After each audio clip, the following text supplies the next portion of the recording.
ফিরে যায়।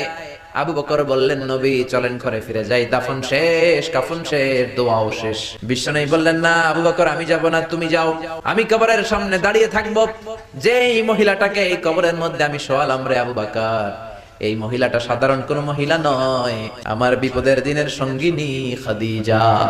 মক্কায় এই মহিলাটাই আমার হাতে প্রথমে কালিমা পড়ে ইসলাম ধর্ম গ্রহণ করেছে। মক্কায় কেউ যখন আমারে সাহায্য করে নাই, তখন আমার খাদিজা আমারে ভুলে নাই। কেউ যখন আমারে শেল্টার দেয় নাই, সাহায্য করে নাই, খাদিজা আমারে সাহায্য করেছে। মক্কার লোকেরা 3 বছর শিয়াবে আবি তালেবে আমার জেলের মধ্যে রেখেছিল। আমার কলিজার টুকরা বিবি খাদিজা ওই জেলখানার ভিতরে আমার সাথে ছিল। আবু বকর, তোমার মনে চাই তুমি ঘরে ফিরে যাও, আমি এখানে দাঁড়িয়ে থাকবো। আমি দাঁড়িয়ে দাঁড়িয়ে খাদিজার কবরের 3টা প্রশ্নের জবাব আমি বিশ্বনবী নিজে দিয়ে তারপরে ঘরে ফিরে যাব রে আবু বকর। সাইয়েদনা জিবরাইল এসে বললেন, ইয়া রাসূলুল্লাহ, ইয়া হাবিবাল্লাহ, দাঁড়িয়ে থাকার দরকার